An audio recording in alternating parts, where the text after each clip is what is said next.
The Infinity Saga laid the groundwork for cinematic universes with its intricate storytelling, 10 years of build-up, and connections across many projects that culminated in the biggest cinematic achievement of all time. Many have tried and failed to reciprocate this.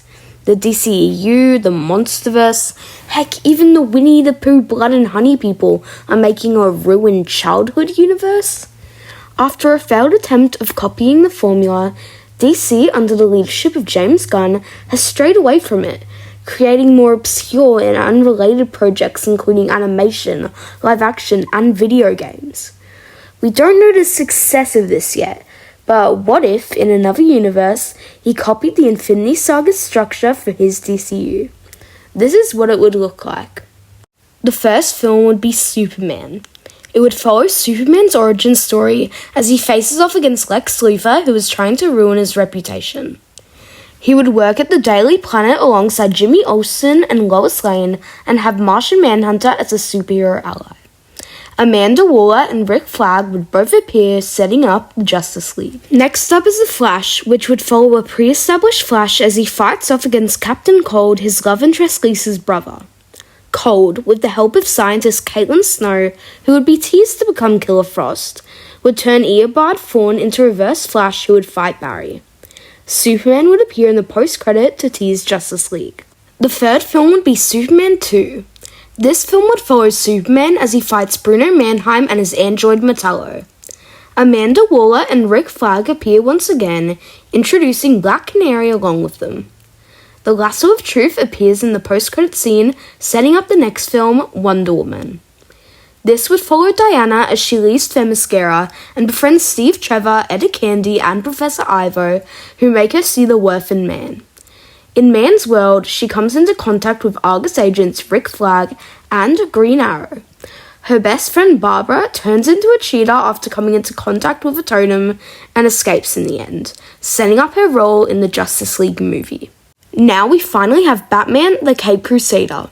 This would follow Batman as he fights the Joker and Harley Quinn alongside anti-hero love interest Catwoman and his sidekick Jason Todd, aka Robin, who was killed by the duo.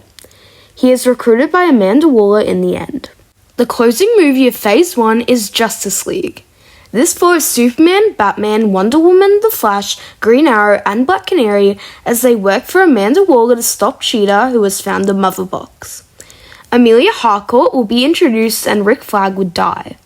The post-credit scene would introduce the big bad of this saga, Darkseid. Kicking off Phase 2 is Superman 3, where Superman and Martian Manhunter go up against General Zod, who is revealed to just be a paid actor by Rudy Jones, aka Parasite. Flash would cameo in the post-credit scene. Next up is Wonder Woman God of War, which would follow Diana taking Steve back to Themyscira after he gets infected by a Mother Box. The villain is Ares, who would be feeding off of the Battle of Metropolis in the Justice League movie. Ares would kill Antiope, and the post-credit scene would tease Gizmo. Now we have Batman Under the Red Hood, which follows Batman and Black Canary uncovering the secrets of the League of Shadows, and their leader Ra's al Ghul, who resurrected Jason Todd to become the Red Hood. This film would introduce Tim Drake's Robin and Batwoman to the Bat family and show Pamela Isley before getting her powers. Hawkgirl and Hawkman would appear in the post-credits scene. Now we have the second most famous DC team, the Teen Titans, which follows Nightwing, Starfire, Raven, Cyborg, and Beast Boy, forming an alliance to fight Trigon and Blackfire. Batman would also appear in Yondu's role, as well as Gizmo and Darkseid. Now we have Justice League Brainiac Attack, which follows the Justice League now joined by Martian Manhunter, Hawkman, and Hawkgirl as they fight off Brainiac. Darkseid will finally set his sights on Earth in the post-credits. Capping off Phase 2 is Aquaman, showcasing his origin story. He would team up with Mera and her father Nereus as well as Robin to fight his brother Ocean Master. Batman and Red Hood would show up in a post-credit scene teasing the Phase 3 kickoff, Batman, Tower of Babel.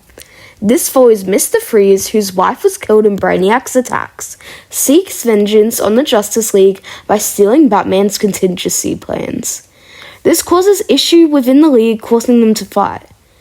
Shazam would be introduced as the Black Panther equivalent, while Supergirl would be introduced as the Spider-Man equivalent. Poison Ivy and Captain Cold would be minor villains as well. In the end, the Justice League splits up. Then we have Green Lantern, which follows Hal Jordan's origin story but also features other Lanterns like John Stewart. Parallax and Atrocitus would be the main antagonists, with Sinestro becoming a Yellow Lantern at the end. Wonder Woman be arrested by the Lanterns in the post-credits scene. Now we have Teen Titans, the Judas Contract, which would follow Deathstroke as he gets revenge on the Teen Titans. His mole Terra would eventually turn over to their side as well as Blackfire. A pregnant Maloney Fawn would appear, setting up Impulse as a future member. Then we have Supergirl, which would follow Kara as she fights Silver Banshee and Livewire under the guidance of her cousin Superman. Then we have Wonder Woman, Gods and Mortals, which would follow Wonder Woman, The Flash, Green Lantern, Cheetah, and the newly introduced Wonder Girls, Donna Troy and Cassie Sandsmark, as they fight Cersei and each other on Warworld, led by Mongol. The film would end with Darkseid's arrival on Earth. Then we have Shazam, which would follow Black Adam's rise to power and the introduction to other Shazam family members like Mary Marvel and Captain Marvel Jr. It will be revealed in the post-credit scene that Jason Todd has been resting on the Rock of Eternity. This is what the saga has been leading up to: Justice League Apokolips. This will follow the Justice League and the Teen Titans as they come face-to-face with Darkseid and his army. Major casualties would include Hawkgirl and Starfire, and in the end, Darkseid would win, temporarily killing many members of both teams. The post-credit scene would tease Batgirl. Now we have Aquaman and Mera, which would follow the aquatic duo going head-to-head with Black Manta and Dr. Shin. Renee Montoya would also be introduced. In the end, Aquaman would be stranded in the antimatter universe, which holds the key to time travel. Before our big finale, we have Batgirl. This is an origin story for Barbara Gordon, aka Batgirl, as she goes up against Clayface and Lady Shiva, whose daughter Cassandra would also be introduced. Amanda Waller would have a starring role, as well as Miss Martian would appear, setting up the White Martians. Batgirl would be recruited into the Justice League in the end. Now we have it, Justice League Rebirth. This would follow a ragtag group of Batman, Superman, Wonder Woman, The Flash, Green Arrow, Black Canary, Martian Manhunter, Aquaman, Beast Boy, Blackfire, Batgirl, and Captain Marvel Jr. as they time travel to past events to stop Darkseid from winning. This would resurrect Starfire and the rest of the group, but not Hawkgirl, unfortunately. After a big fight, Superman and Black Canary would die, and Batman would retire to be with Catwoman, inspiring a new generation of heroes. The saga's epilogue is Supergirl, Woman of Tomorrow. Still reeling from the death of her cousin Superman, Kara would be more violent, as she and an alien girl hunted down Lobo with the help of Amanda Waller, who was revealed to secretly be Miss Martian in a post-credit scene. That brings the Apokolips saga to a close. Do you think this formula works for DC? Do you think James Gunn should have gone in this direction? Let me know down below. Have a great day. Bye!